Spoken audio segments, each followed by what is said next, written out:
All right, welcome everyone to the August 15th Portland Utility Board meeting.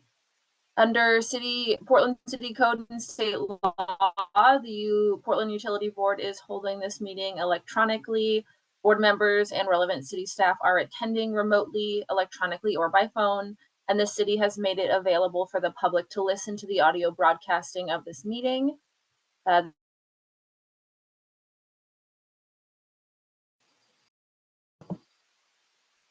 I don't know if that was just me, but this meeting is being recorded, and the public will have an opportunity to provide comments during the public comment portion of the agenda, and can also provide written testimony to the board by emailing utilityboard@portlandoregon.gov.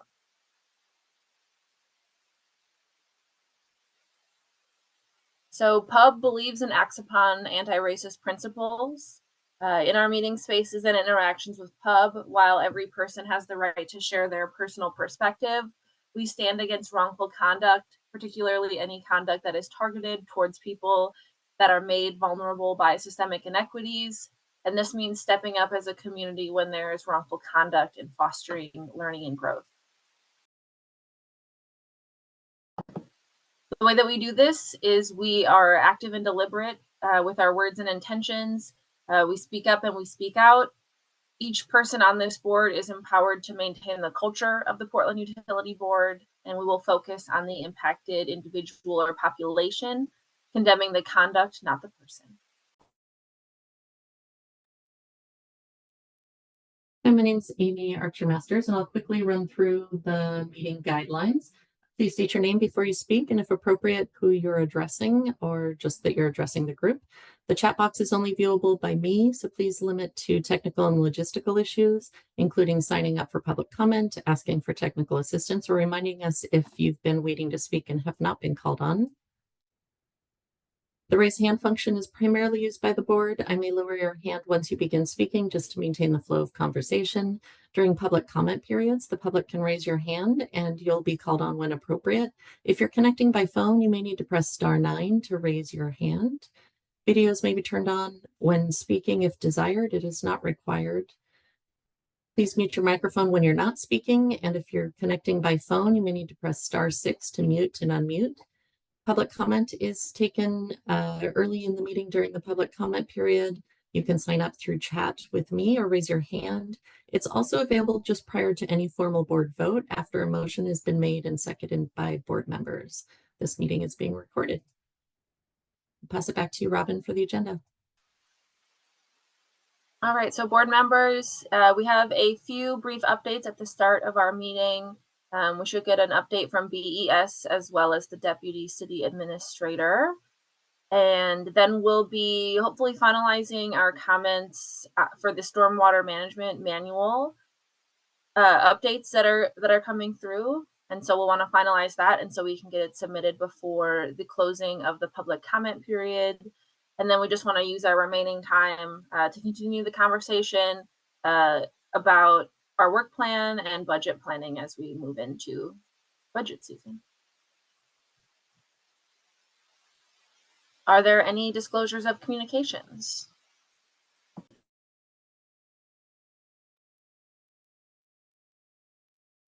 That wouldn't be public comment, would it? Not yet. I do have you on the list, Jim, for public comment, so that will come up shortly. Thank you very much.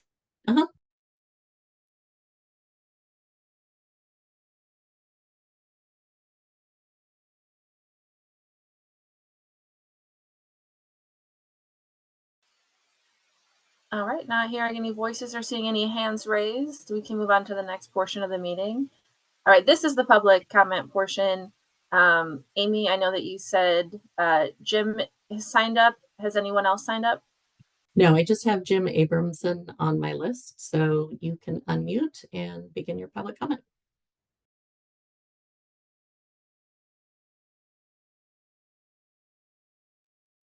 Okay.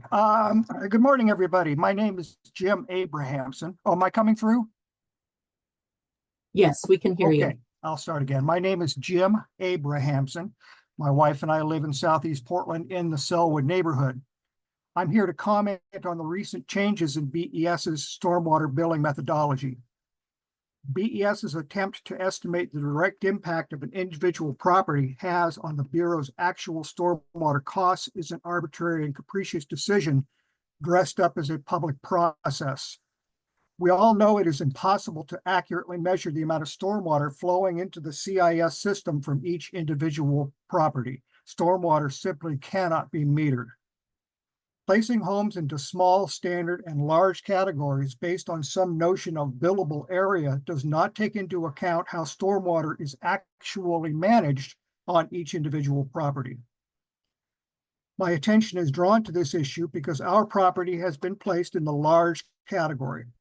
The 35% bill reduction through the Clean Rivers Rewards discount program does not reflect the steps we have taken over the years to minimize placing stormwater costs onto BES. Nearly 90% of our property's impervious areas drainage is directed onto on-site drainage control, such as French drains, gardens that surround the house, and a 40-foot cedar tree that is less than 20 years old. Gutters are placed on all roof lines, including the carport, garage, and shop, with stormwater managed on our property. This amount of stormwater management is simply ignored by both BES and the Water Bureau. BES's billing area appeals process is simply a methodology that allows a homeowner to compare their structure's measurements with those already included in Portland maps. This is a losing game, as the measurements included in Portland maps are already relatively accurate, with very few exceptions. And of course, Portland maps is a property assessment tool and is a clumsy and uninformed tool for calculating actual stormwater costs placed on BES by each individual property. As stated before, stormwater cannot be metered. The only method a homeowner now has to be moved from the large to the standard billing area is to destroy existing structures, thereby reducing the property's value. That would mean taking down a garage or a carport or pulling up concrete. Of course, this new scheme was well received by customers as trumpeted by BES, since 83% of customers will see no change or a reduction in their stormwater billing. The remaining 17% have experienced an enormous rate increase that was disguised in an elaborate and time-consuming administrative process. As stated at the last pub meeting, lay people have difficulties understanding the arcane language and impenetrable wall of acronyms spoken by city staff, property developers, and environmentalists in formal proceedings. Of course, learning that 83% of customers will be in the clear would be understood and well received. The remaining 17% of customers are simply hammered with costs as being some sort of a mega polluter. I intend to follow up these comments with letters to members of council, BES, and the city administrator, urging them to discover a remedy for this unfair situation. I thank you all for your attention.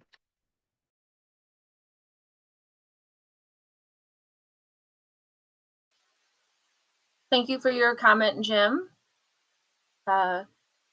Yes, thank you very much. Of course. And then Amy, has anyone else signed up for public comment? No, I've not received any other requests. All right, so with that, we will move to the next portion of the agenda. All right, so I'll give everyone a minute or so. This is the time where we will review and approve our draft minutes from last week's pub meeting. Just go ahead and speak up or raise your hand if you have any edits that you'd like to add.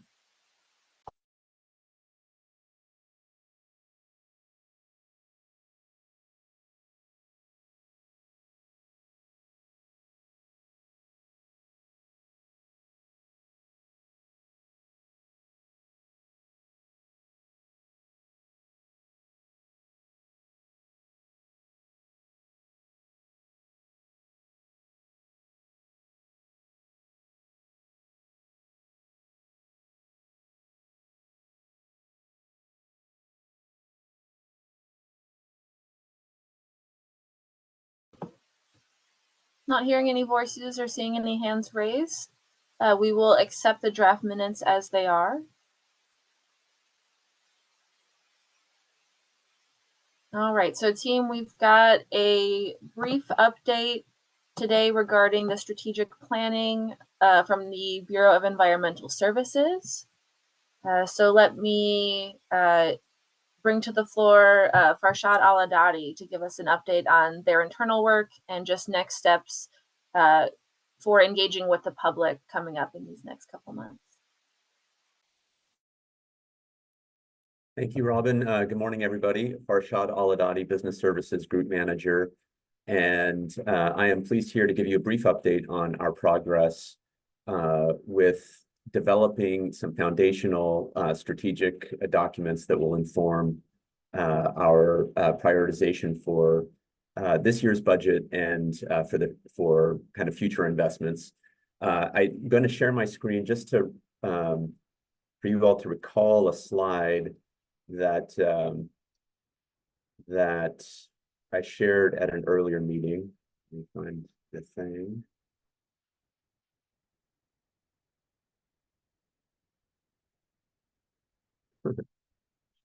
There it is. It's the big green one.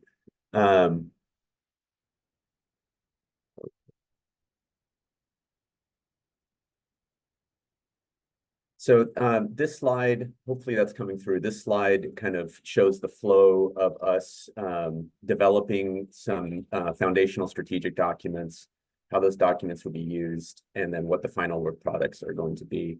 I think the point of this is to show some potential opportunities for BES to engage with pub members on priority setting. That then lead and get reflected into next year's budget. So the biggest developments that I want to report on are the EUM assessment. EUM stands for Effective Utility Management. This is a standard framework for evaluating kind of a 360 performance review for utilities, water utilities specifically. And that framework is intended to highlight where the greatest risks are, and therefore where the greatest attention needs to be, both in terms of programmatic attention and investment. We concluded an internal assessment process last week, and those results are being compiled right now. We're expecting to have those results available for internal review next week. And at that point, I believe it's our intention to come back to Pub and share what those priorities, what that assessment indicates in terms of what our investment priorities may be. We're also looking at finalizing our internal levels of service evaluation. These are driven by our portfolios that we've done some reporting on for Pub. The levels of service are performance indicators that each portfolio contributes to. And we are evaluating where, in our risk assessment, where the Bureau is in terms of meeting those service levels. And if there are gaps, that might also indicate where future investments need to be placed if we want to continue to meet those service level commitments. So these are foundational documents that are very close to being internally finalized. And at that point, I think we will have all of the material that we can bring back to Pub and have that dialogue with you all in terms of what strategic priorities you would support for the next fiscal year and beyond. I can't help but mention, I think you guys are aware that there is a lot of uncertainty right now in terms of how the service area as a whole is going to be financially planning financial decisions, not just BES, but how we're coming together as a service area to jointly plan what the utility needs are for the city. There are also indications from the city that the budget process this year is going to be a difficult one. And we don't yet have kind of the final development schedule or requirements for budget development that we'll need to comply with.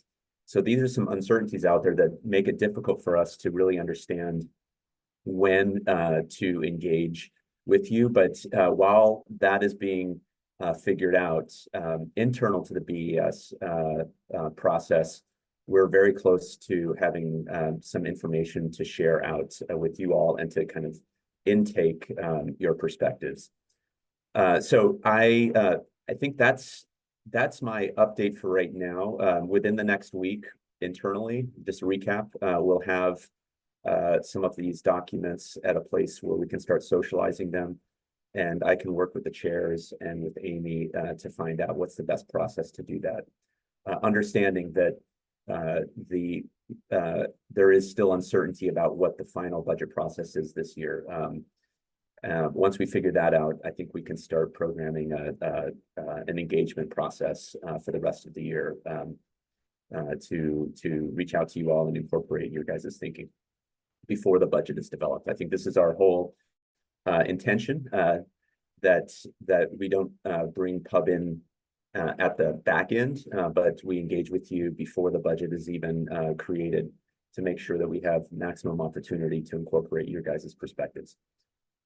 So I'll stop there to see if there's any questions. I'll stop sharing my screen, and hopefully, if you don't have it yet, you should soon. There's a primer on EUM, what it is that we're looking at, kind of the categories of work that the Bureau, all utilities really need to focus on, and there's a little description about how that framework will be used. So hopefully you have that in the back pocket, but if you have any questions about EUM or what I just talked about, I'm happy to answer it now.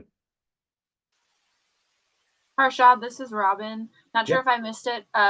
EUM has been said a couple of times. What does EUM stand for? Effective Utility Management. This is a framework that was developed, I think, under the facilitation of the EPA, but with other water industry groups and specific utilities. It's been in place for a couple of decades nearly, and it is a standard that takes a more strategic, allows for the Bureau to take a more strategic approach in its financial and operational planning. Thank you for that clarification. Looks like Karen has a question. Go ahead.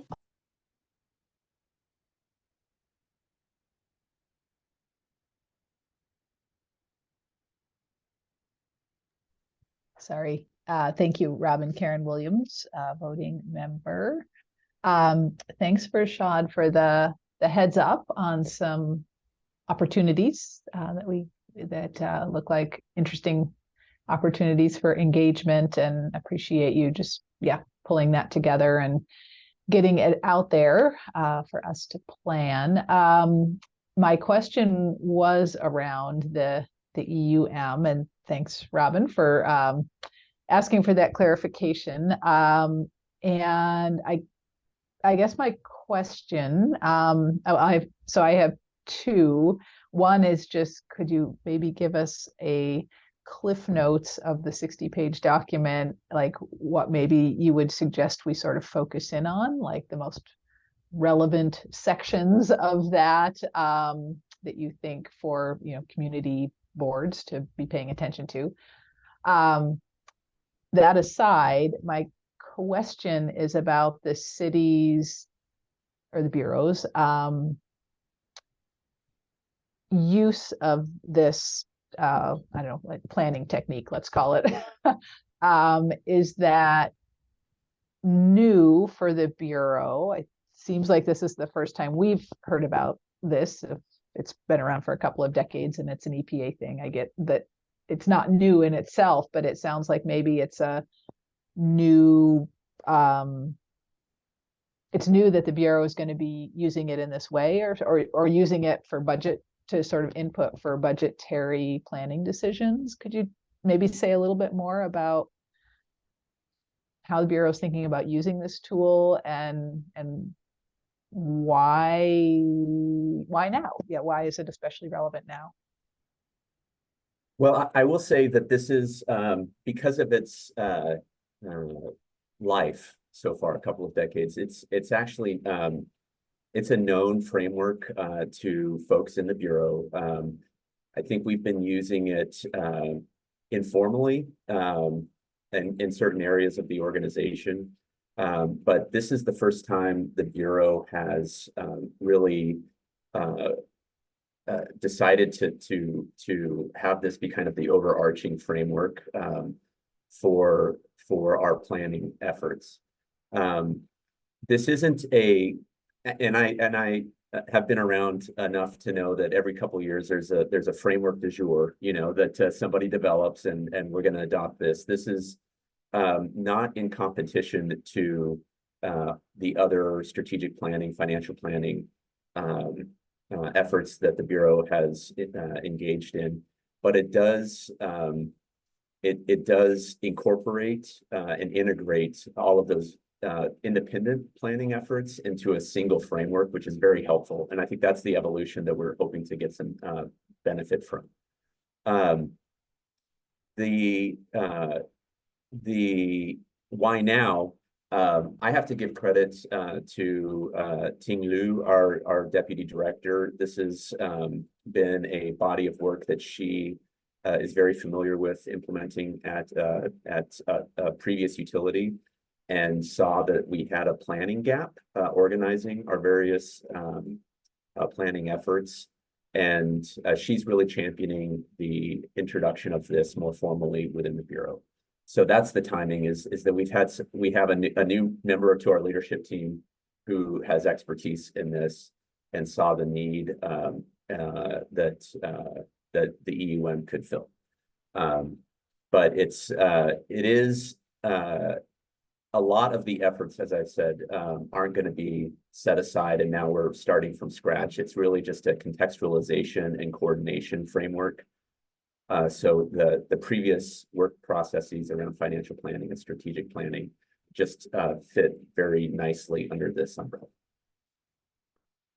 And I think to your earlier question, I'm happy to, I think it'd be more appropriate for us to talk about what to focus on if we can wait about a week when we get our assessment results. The assessment results will indicate kind of what the Bureau staff and leadership see as risks that need to be addressed. And when we share that with you, I think that'll indicate the sections of the EUM primer that you need to focus on.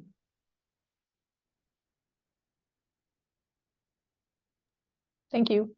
Yeah. Any other questions for Farshad while we have them?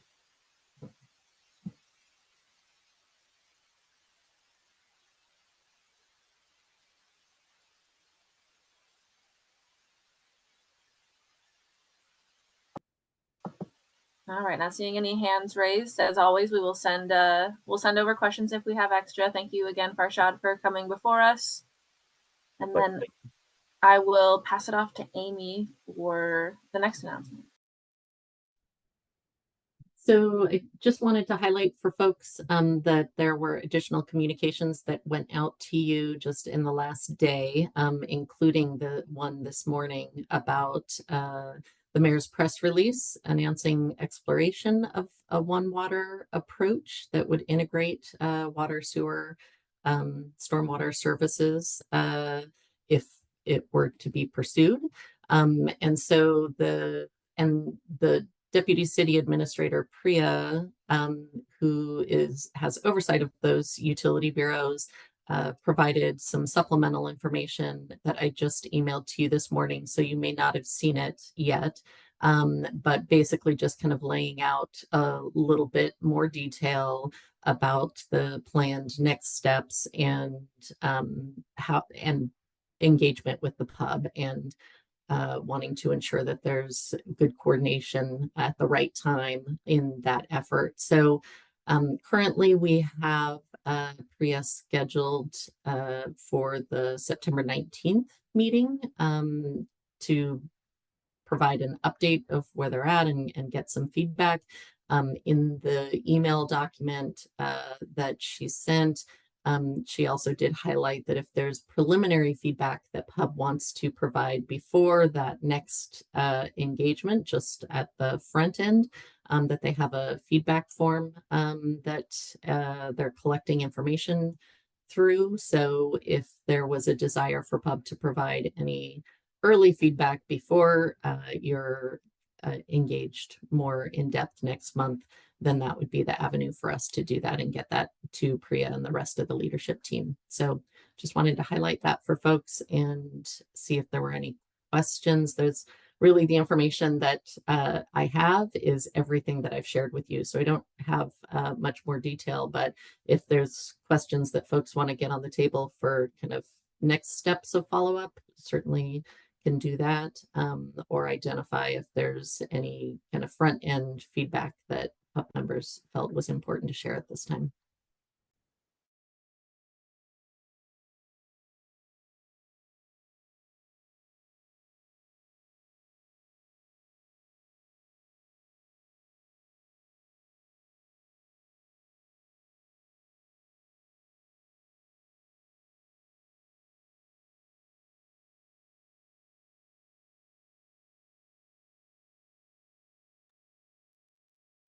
All right, I'm not seeing any questions at this time, so we will move on.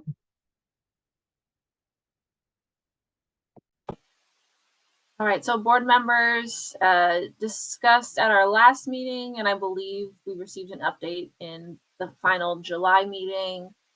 We have voted to make a public comment regarding the Stormwater Management Manual update.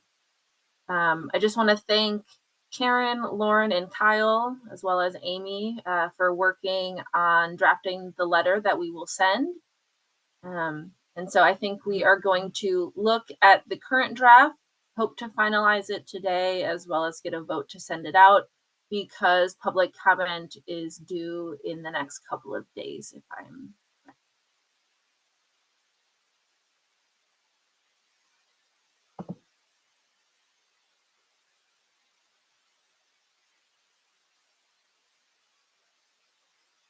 How long did the letter end up being?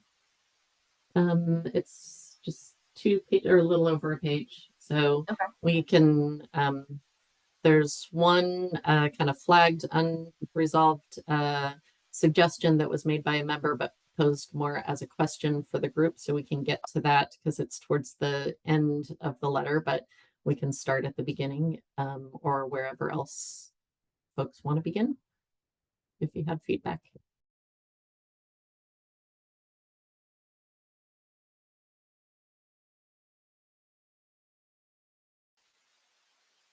And I apologize for this. Did we receive this as like a read ahead at all? Yes. Yes, Okay. it was sent as the read ahead.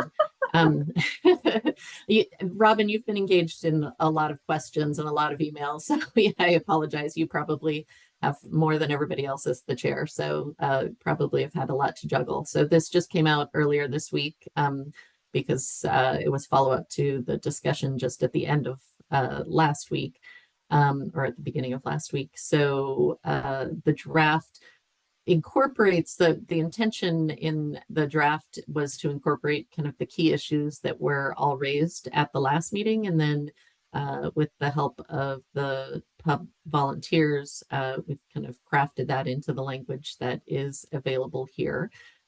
So this first section highlights the concern that was raised about quantification of the surface water pollutant load. And we did some general estimation just based on the charts that were provided. So they are not, they're really kind of a ballpark estimate. And kind of laying out what that concern was about not feeling that that was necessarily justified the potential increase.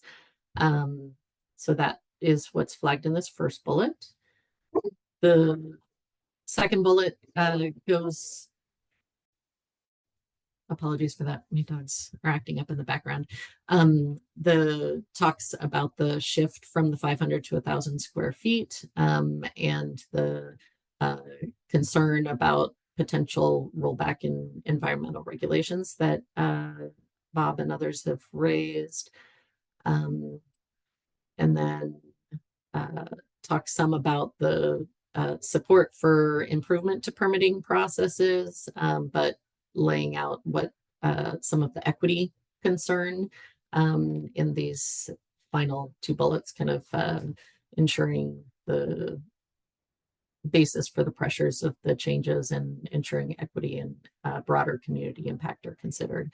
So the remaining question, as I noted, that Kyle's not here today because he had some last minute conflicts come up, but he had flagged this final sentence which was raised during the meeting and discussed some and proposed that he was just questioning whether it makes sense to include that if we don't have any examples of possible efficiencies, and none were discussed at the meeting.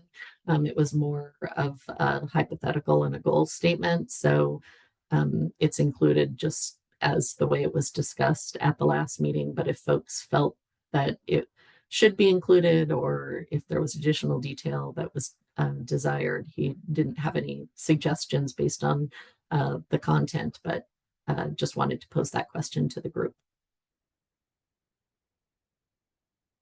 So any feedback, questions, suggested edits?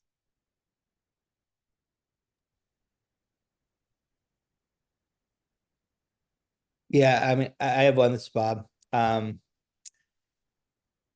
guess in that first bullet, are we sure about that number, about the number of acres? Because that just doesn't read right to me. That if we're talking about a 1+% reduction, that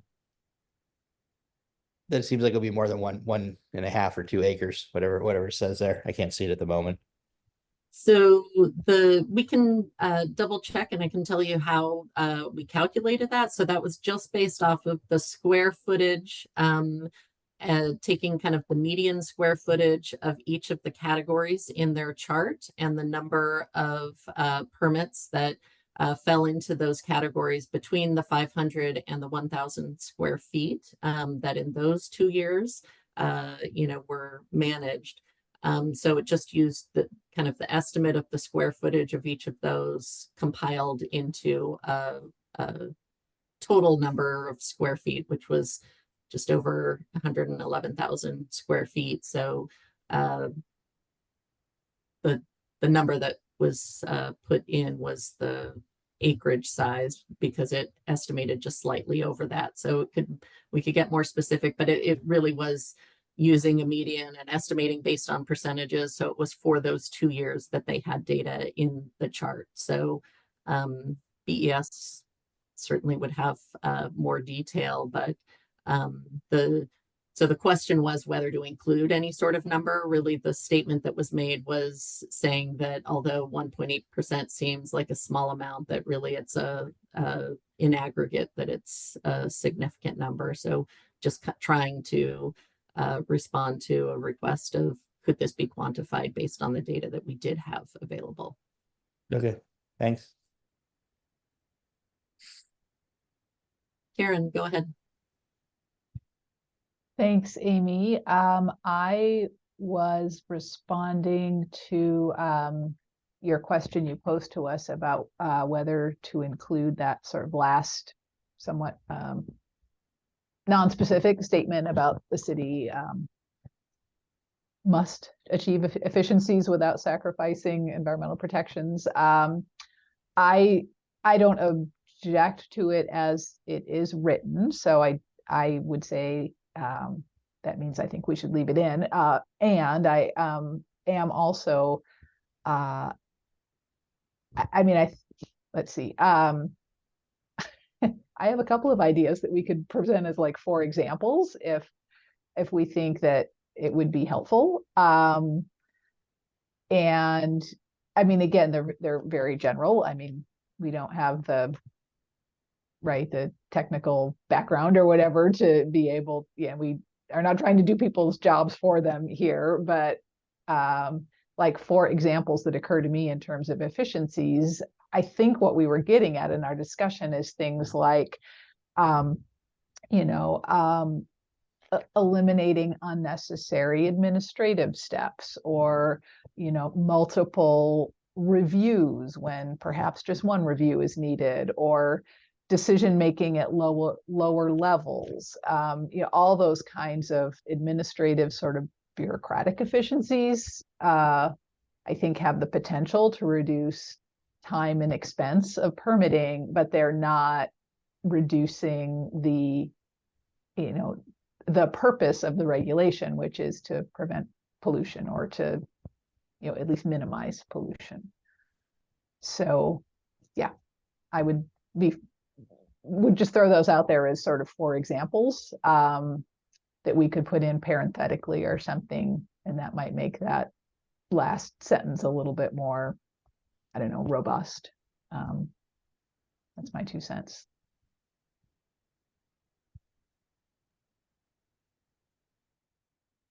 How do people feel about that? Do you feel that the parenthetical is necessary, or I mean, I think the ones, a couple of the ones that you list, we certainly I could propose adding if folks supported that concept, or if you felt that the general statement was sufficient. And I'll just say that Kyle wasn't, he really was posing it as a question. He said, I'm not opposed to leaving it in. It was just asking the question of really does it make sense without some specifics.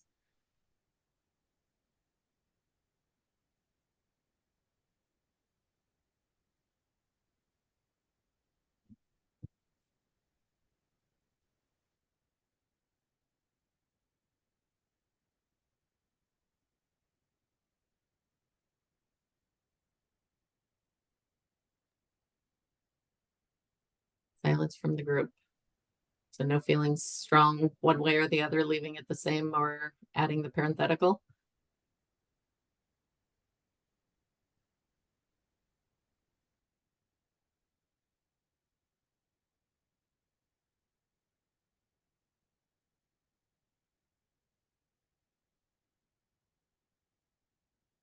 I like it without the where possible. I guess I just feel like too often efficiency now is being used as a way to sacrifice the environment, as a way to roll back things in the city. And I don't think I don't think rollback of environmental protections is where we want to be. So I guess I worry about the parentheticals.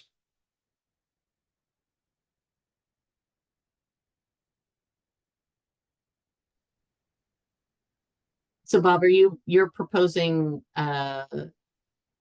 not including that sentence in full, or just not leaving out the parenthetical?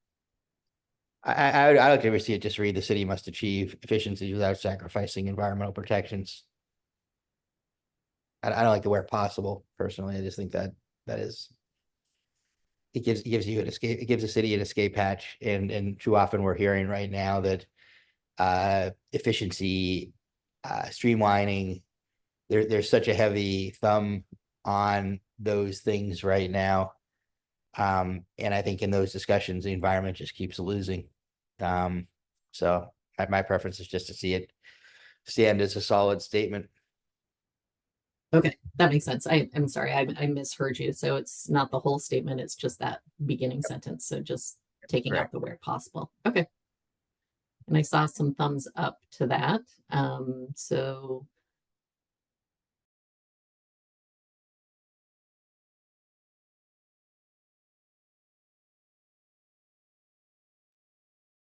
any other sections where folks felt that there were any edits needed, or do people feel comfortable with the way that it's drafted? Are you ready to entertain a motion, or do you want further discussion?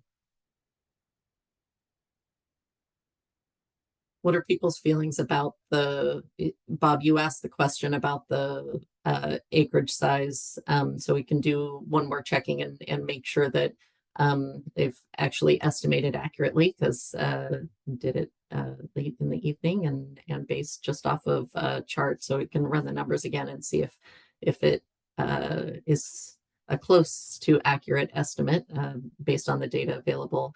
But do you feel that you want that part removed and just for it to be a general statement, or did folks feel okay with the way that it was drafted?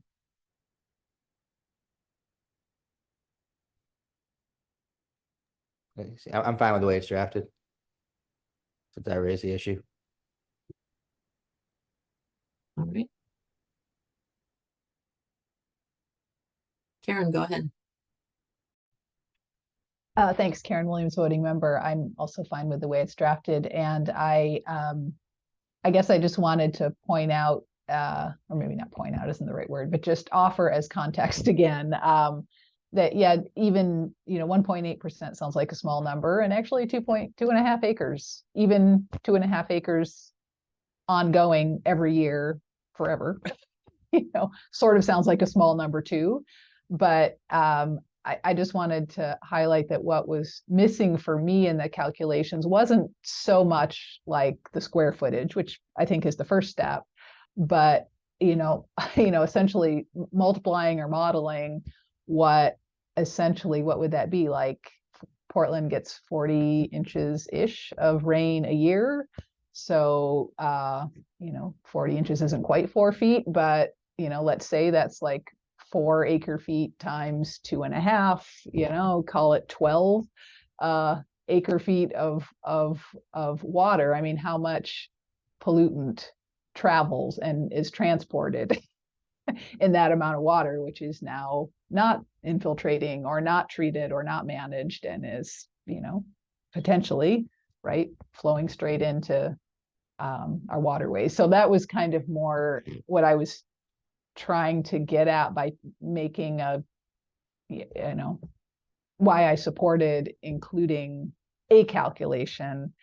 And I just offer that as context, that even 2.5 acre feet might sound small, but it still could be a heck of a lot of water and a heck of a lot of pollutant, especially when we're talking about things that are very detrimental environmentally, even in very, very small concentrations. So that's all.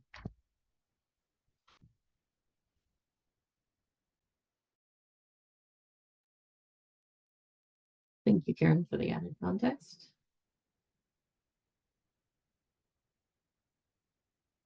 All right, then I'm going to switch back to the slides and see if there is somebody who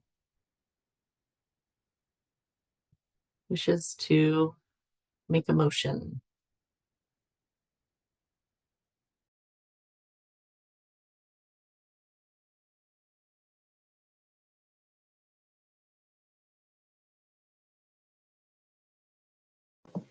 Go ahead, Karen. Karen Williams, voting member, and I will move that PUB approve and submit our comment letter to the Stormwater Management Manual as we have discussed and revised.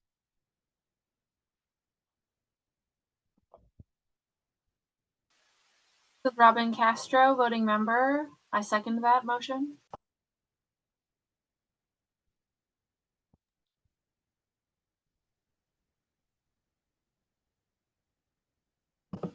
All right, any final discussion?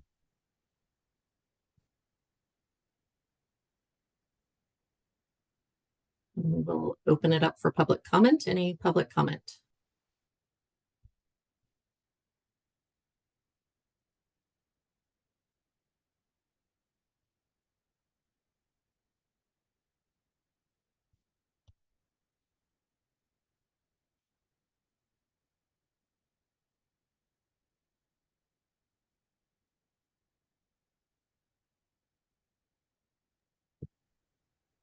All right, I don't see any requests for public comment, so let's go through the roll. Robin Castro, voting member. I vote yes. Karen Williams, voting member, yes. Heather Day Melgar, voting member. I also vote yes.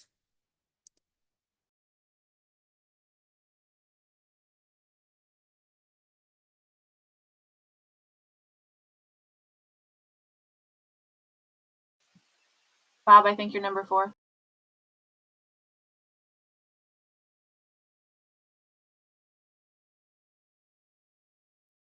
I'll go. So it sounds like. Sorry, just trying to Oh, get go my. ahead. Yeah, go ahead, Bob. I vote yes. Sorry about that. Alexis Ray, voting member, I vote yes.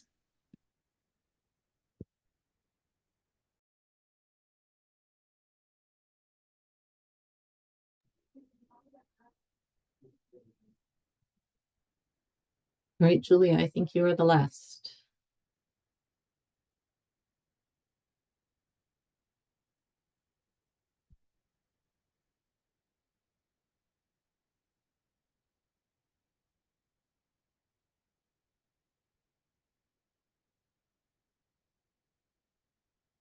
All right, I will note Julia as an abstention for the time being, since I'm not hearing any comment from her. The motion still passes. I will verify that she is still on the call to make sure that we have a full quorum, though.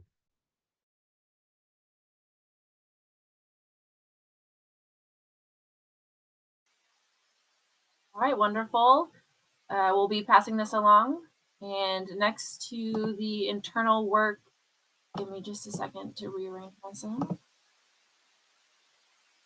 All right, so at our last meeting, we had conversations just regarding the work plan about the current fiscal year, which goes from July of this year until June of next year. And so we just had a couple questions and comments remaining. And so we wanted to continue the conversation and make sure that everyone had their issues addressed. And so, Amy, if you would go ahead and pull up the work plan from last year, we can get another visual on it.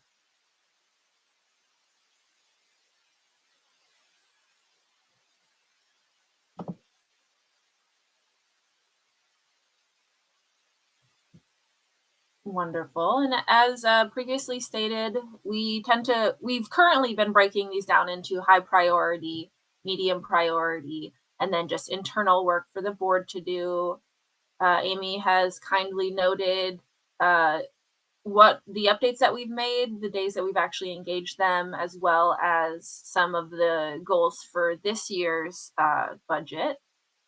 And so now is a time, if there's anything that we would like to add, or perhaps even if there are a handful of topics that we see as really important to focus on between now and the end of the year. And that way we can engage with the budget process as effectively as possible. Amy, did you want to add anything before we put it to the floor?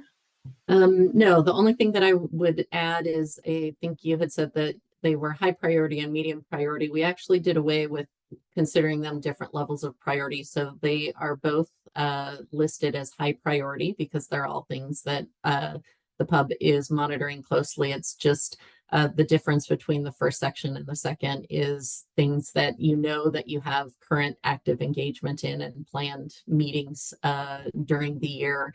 The second category is just intended to capture things that remain as significant either policy or project areas of interest. And so as there are relevant items related to those or the capital projects that are flagged, then those would come to the board and either take written form or dedicated meeting time, depending on what the type of update is. So that's just the difference between those two sections. And I think that it was noted at the last meeting, that some of these categories do not have, specifically listed goals. Really that note section and the goals, we could add some specific goals if there's some things that folks want to call out. Really, I was using that more just to capture some either if you had specific things scheduled or it had come up in a leadership meeting between the chair and the Bureau leadership, trying to flag those issues. And so the only thing that obviously has happened since the last meeting, which was just last week, is the water conversation, which obviously I think needs to work its way into this list, whether it's, kind of changing the strategic plan and moving it up above and integrating it with the One Water conversation, or just calling out One Water as its own section. But I haven't added anything because I wanted to, have the board kind of identify what you wanted to call out and whether there were any specific goals that you wanted to state.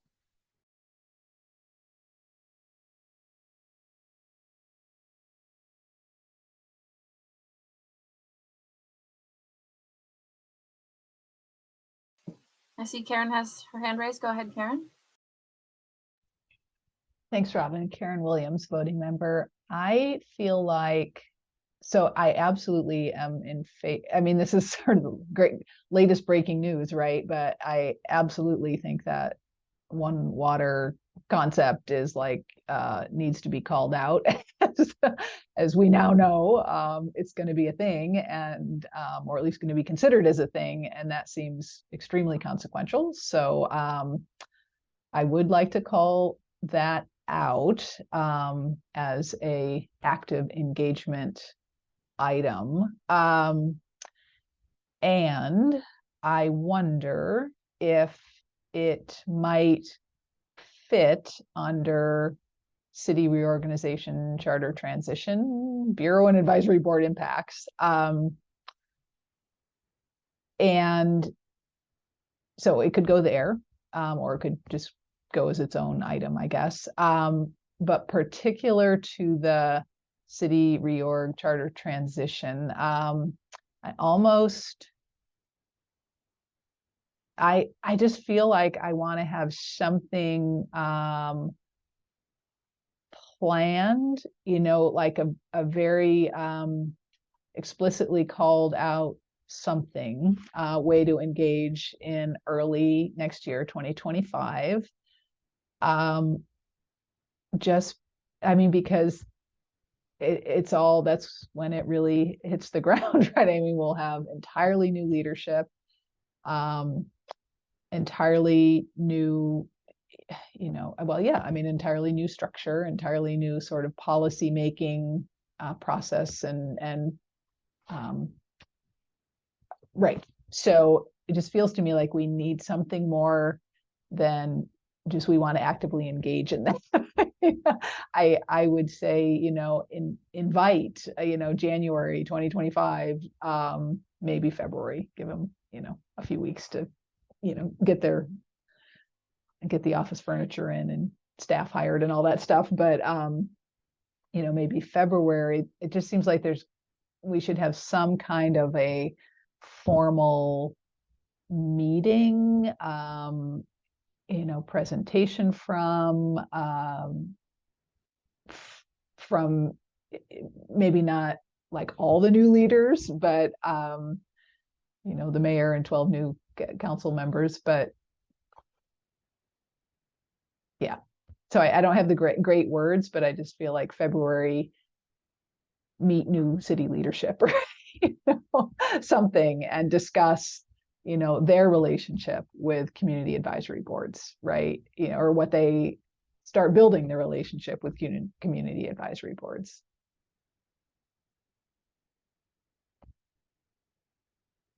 Those are my two thoughts for now. Thank you, Karen, for sharing those. Go ahead, Alexis.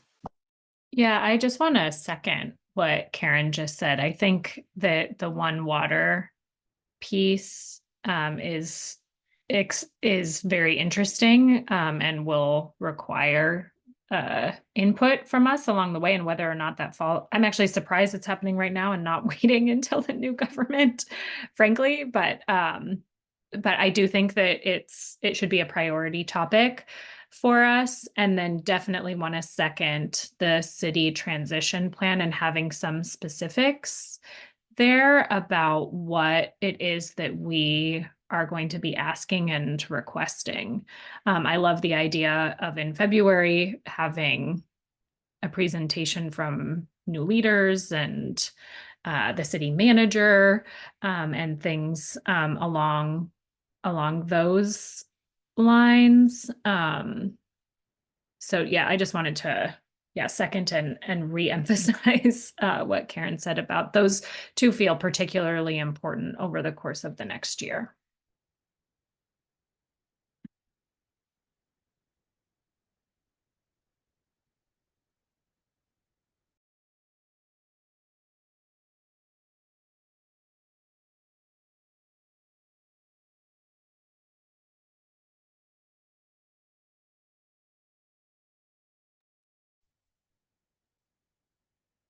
Excellent. Thank you, Alexis. This is Robin. I'll jump in. During the most recent leadership meeting, one of the Bureau leaders said that the pump stations and treatment areas, treatment plants, they said failing. And so in regards, I was thinking that we should focus on infrastructure. I believe that's somewhere. Sorry, I've got a couple screens going, but just focusing on the pump stations and treatment specifically, because that was where we were directed to look at from Bureau leadership. I also know that the advanced metering, can't think of what the I in advanced metering is. The AMI is coming into fruition, and we had previously recommended pushing it further down the line in the past year or so. And so I think that the bureaus are still moving steadfast towards that. And it definitely feels like AMI would be also just under focusing on infrastructure in general. And then lastly, after reading the mayor's most recent budget monitoring process memo, it's always mentioned that construction costs are up, and that is causing a huge strain. And with the two bureaus that we advise over holding like a third of the city budget, I was thinking it might be good to have some sort of conversation with whoever is leading, I think it's operations and management of the bureaus, sorry, pumps and plants, under operations and maintenance, to speak to whoever is kind of in charge of that, so we can get more information on how limiting of a factor construction costs are impacting the budget.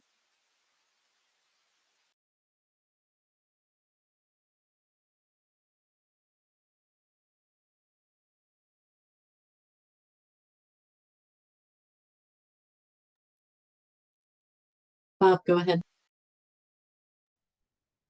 Yeah, and I guess I just have to say, I mean, this exercise feels strange, honestly, right now, given the One Water proposal, which is talking about a complete and total restructuring of the two bureaus that this utility board is supposed to be overseeing.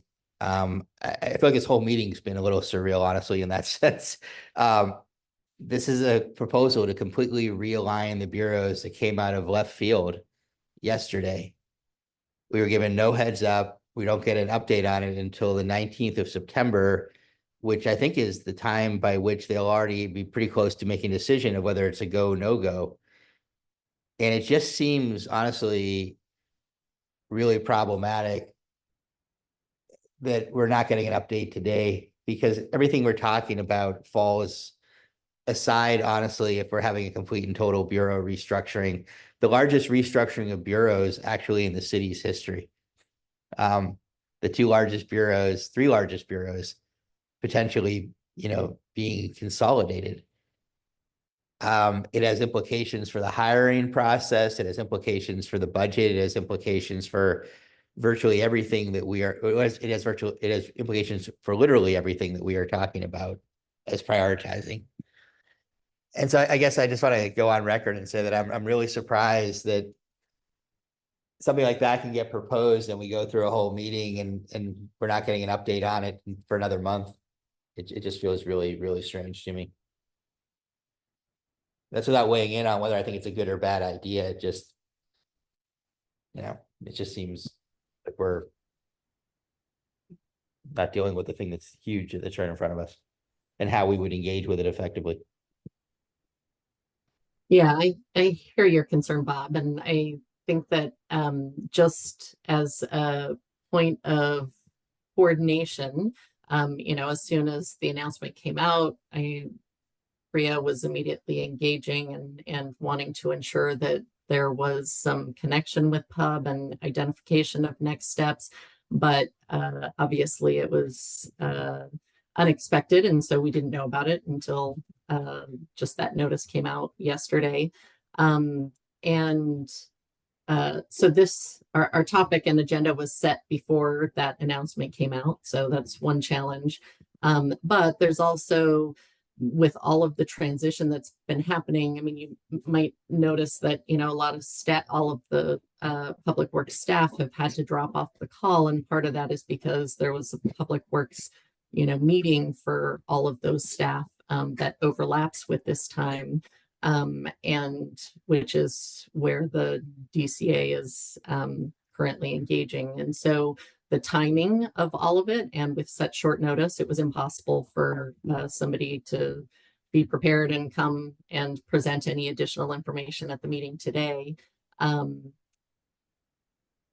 there's, you know, still have a lot of internal work to do on kind of what the next steps are. So I'm not sure that there won't be more information before the September 19th, but that was the date that Priya proposed for engaging with Pub. So that's just tentatively what we have on the calendar.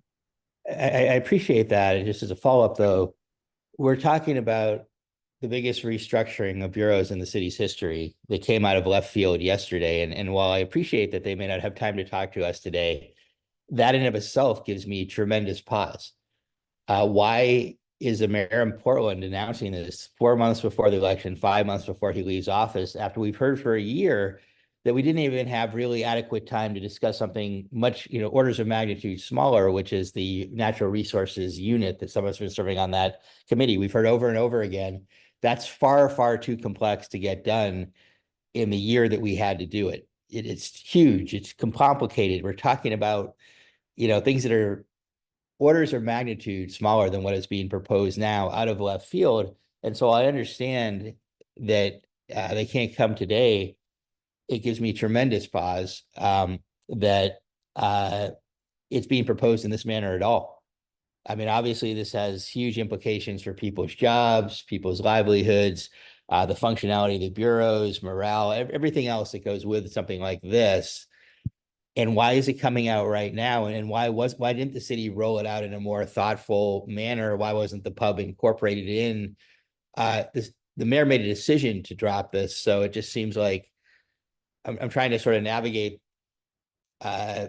understanding no one forced them to do this. And again, we've heard over and over again that this is being done, the whole transition is being done stupid fast, I think is a term that's being used. This seems to be a self-inflicted situation. I just don't understand why it's coming out the way it is. So I'll leave it there, but it seems very strange, especially since we are the oversight board. I mean, at what point, you know, there's not it seems to me that if they're going to roll something like this out, we probably ought to be having, if not today, a meeting next Tuesday to actually get updated on something this monumental. Otherwise, we're just spectators. And I know my phone's already blowing up about it, so I'd love to have more information.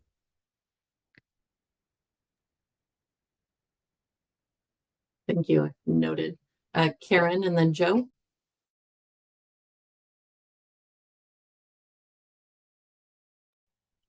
Karen Williams, voting member. Yeah, kudos, Bob. Thank you for saying out loud and just in plain language, like, holy cow, where did this come from?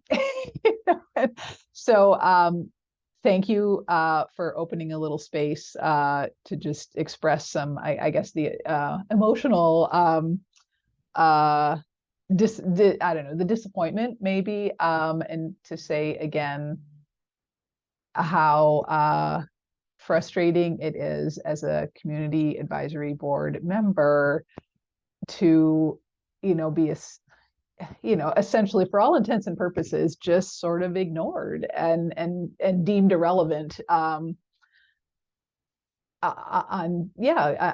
any kind of consultation on policy matters. And it does leave me feeling distrustful, and I'm sorry to say that, but when initially when I just read the press release and Amy's anyway, just the email announcing and linking us to the press release, I couldn't help thinking, oh, so maybe this has something to do with kind of the elephant in the room that we haven't talked about, the essentially forced resignation of the Water Bureau director.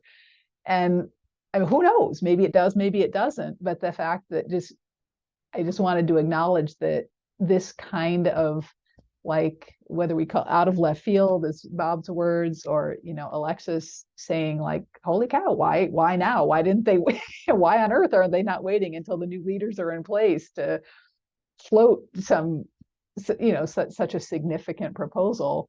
It just leaves me feeling like distrustful, and like there's machinations going on by power brokers, right, that that aren't any of us, and and we don't know about. And I just think that's really unfortunate. Anyway, it is what it is, and I think we are, for the next few months, obviously we're going to have to continue navigating these rather opaque waters, but it's disappointing. Thank you for letting me speak on that. Thank you, Karen. Joe?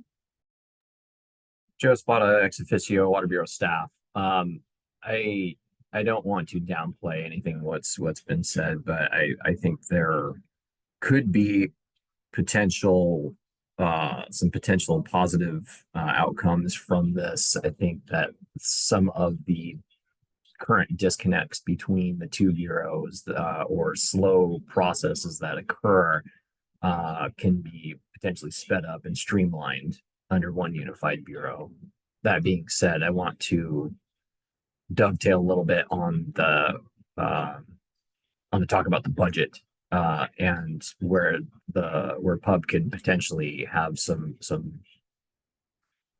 a deeper voice. Is think about how funds are currently spent on the individual bureau basis, and how, when everything's combined, how do those dollars get spent?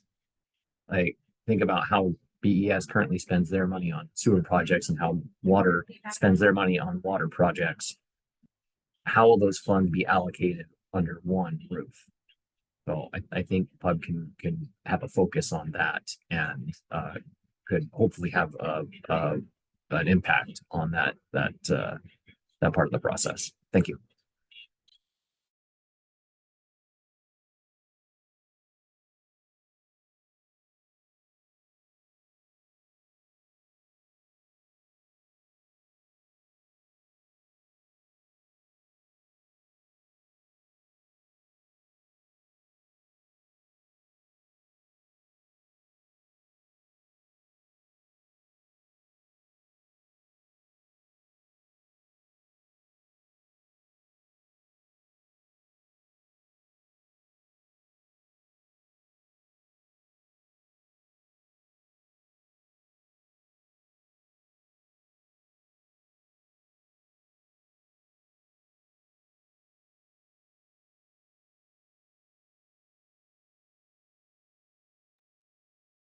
All right, thank you. We also have a couple members who have had to drop off, so I just want to note for the record that we no longer have a full quorum of the board, so we can continue discussing these issues as long as folks still have items that they want to raise for us to work on between now and the September meetings.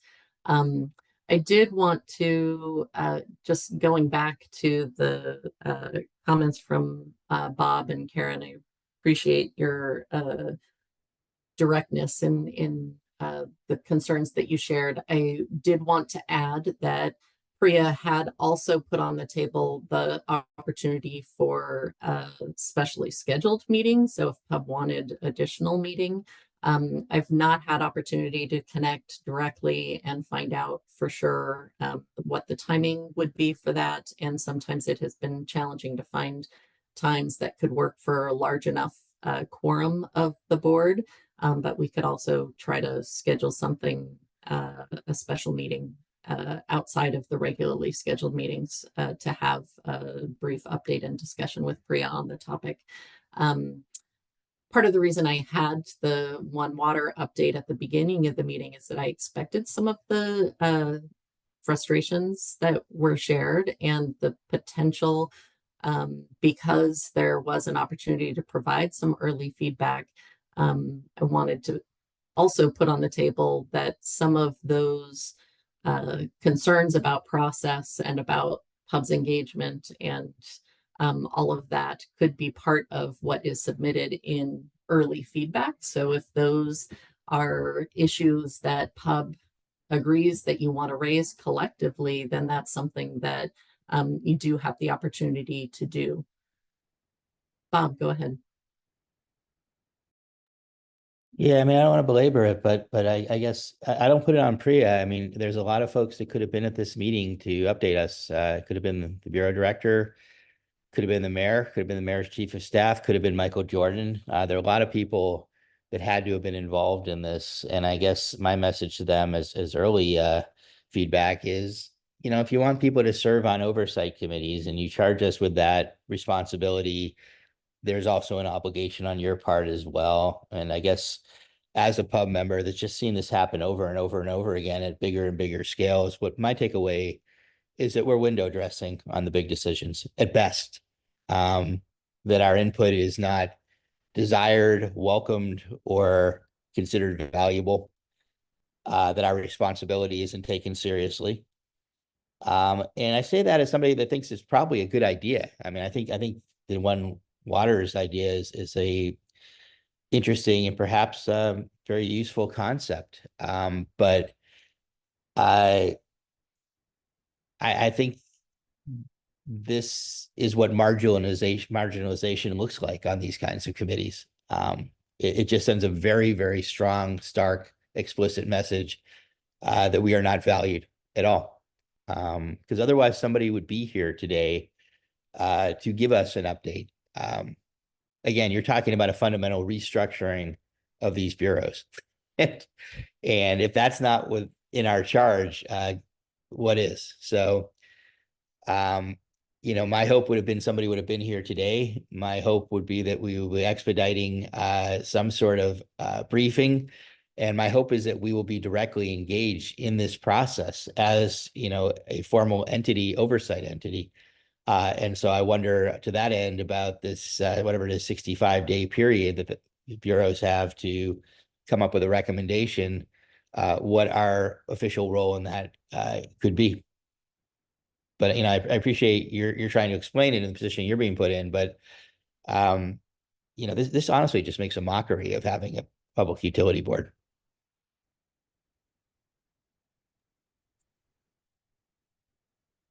Thank you, Bob. Alexis.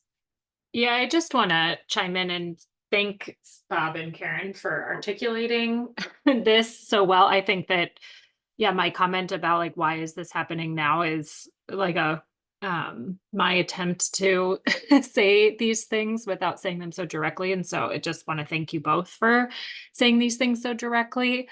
I think that we need to request a presentation either at our next meeting, like September 9th. We have a meeting before September 19th.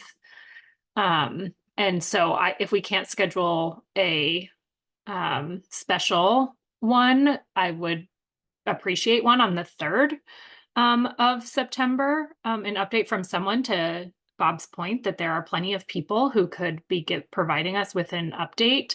And then I do wonder if we want to basically take what Bob just said and put that into writing and submit it on this form, because yeah, over and over again, it has felt like this advisory board has just been brought in not even just informed at the very last moment of decisions and is not being utilized as we are meant to be, as what our role is as an advisory board.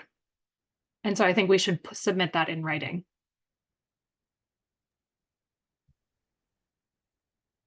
Thank you, Alexis.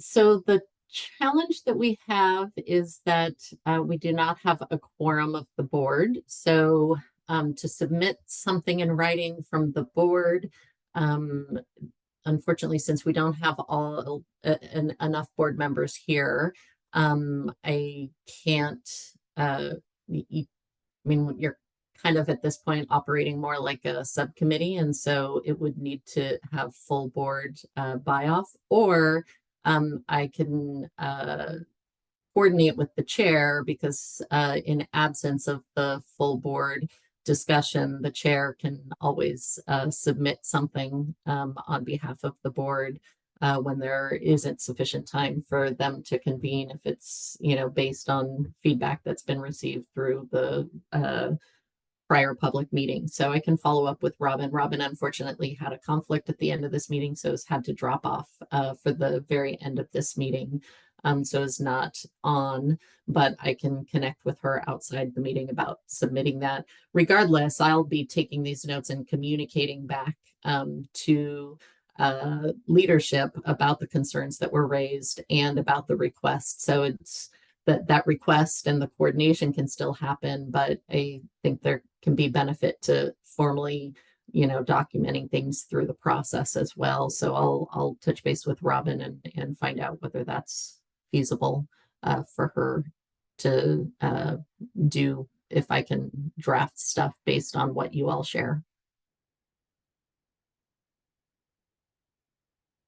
And just because it was noted about the bureau directors as well, I had been reached out to by the directors who were unable to attend the meeting and had communicated their apologies for not being able to be present for this meeting. They're pretty actively engaged in all of the internal preparation for the Public Works service area staff meeting that was happening at the same time. And so there were conflicts that they could not get out of. Karen, go ahead. Thanks, Amy. Karen Williams, voting member. I mean, I get it. We don't have quorum and we can't make decisions about putting things in writing and all that. Although I think it's always a great idea to document. But however, you know, this is public record and there will be a recording of this meeting. So I was going to ask Amy if in your communications with both bureau leadership and I mean, I hope council leadership. I mean, I understand that, you know, they're no longer overseers or anyway, don't have oversight over the bureaus anymore. But, you know, I mean, that's where this thing came from. was from the mayor, you know. But anyway, I just wanted to suggest that if you are relaying our concerns, you know, perhaps you could also include a link to the recording so they can listen to the feedback directly and you know, save you the, and perhaps, you know, potentially Robin the trouble of, you know, transcribing something. And I thought, I just wanted to also say, Amy, thanks for putting this at the beginning of the meeting when we could have provided direct feedback. I think I perhaps just, it didn't quite sink in maybe, you know, and I hadn't really fully formulated any thoughts really right at the beginning, but I did want to acknowledge and say thank you for doing everything you could to, you know, raise this and make space for us to, yeah, sort of consider it and say our piece. So thanks.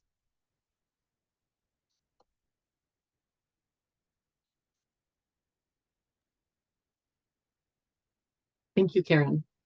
Yes, I will absolutely include the links and additional information. I also find, though, particularly if the desire is to communicate with somebody like the mayor directly, that kind of distilling it down to kind of a summary information is also helpful in case they don't take the time to listen to the recording and the feedback directly. So I'll work on both of those pieces, but certainly we'll make sure that the conversation and the concerns are communicated in whatever way is allowable and appropriate.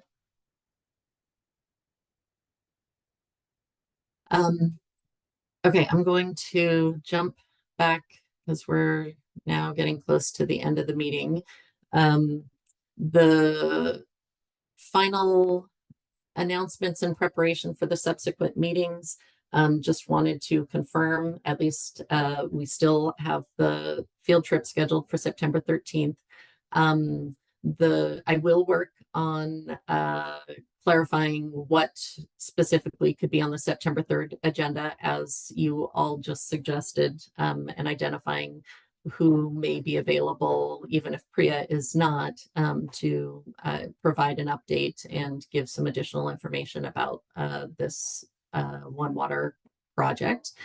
I did want to flag that the September 19th meeting, Robin knows that she will not be available. And so if there is anybody on the board who is willing to volunteer to kind of step in as the chair facilitator for that meeting, please let me know. Robin also is, still kind of managing as the single chair, and I think feeling the stress and burden of facilitating every meeting and being the point person in between meetings for checking in on things. And so would love to share that, that experience with other members. So if anybody is considering the possibility of co-chair, please reach out to me. You can also reach out to Robin or Karen, who's been chair previously, to get more information about what it entails. I'd be happy to chat with you. But certainly opportunity to step in and facilitate it at one of the meetings is a great way to experience at least that piece of the role. So if you're at all considering it, maybe consider volunteering for that if you are available. Just want to flag one more time that we do still need a volunteer for the October 8th Administrative Review Committee. We have somebody for September, but they still need one for October. And just wanted to note that Natural Resources will hopefully have more update following the briefing that took place. So that is tentatively what I had scheduled for September 3rd, was at least at a minimum having the Natural Resources update. As discussed, hopefully some additional information about One Water and some of the other topics that have been raised. Anything else before we wrap?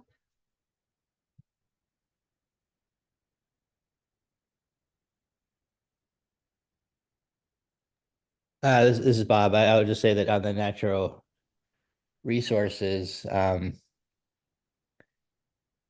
it's almost we haven't heard much since the last time we raised the issue of not really having been brought in to that evolving process. It still remains a somewhat opaque process. But again, I think in light of the current announcement, it's hard to even really imagine that work means anything right now.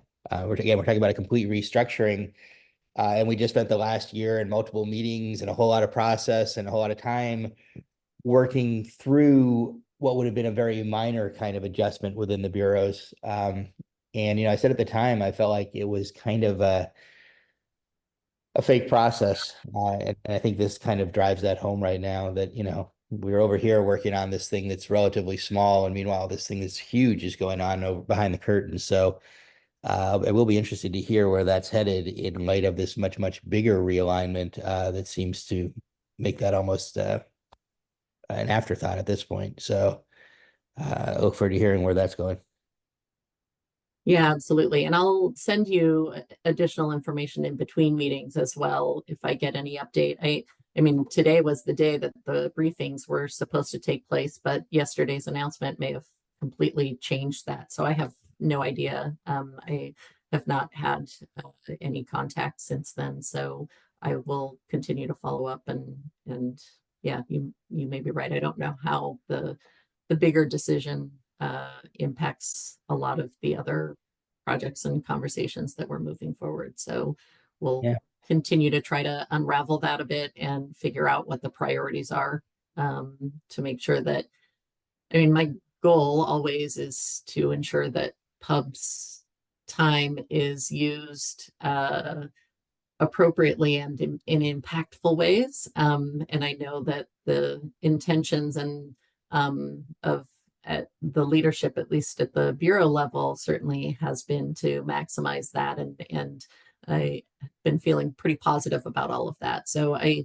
don't want the sudden news to completely unrail the I think the intent and the commitment of those who have been present and are trying to actively engage with the board, and I still intend to. So I'll continue to work on identifying what those next steps are to make sure that we use your time wisely, and actually to have impact on the decisions that are all fall within your broad purview as well. So.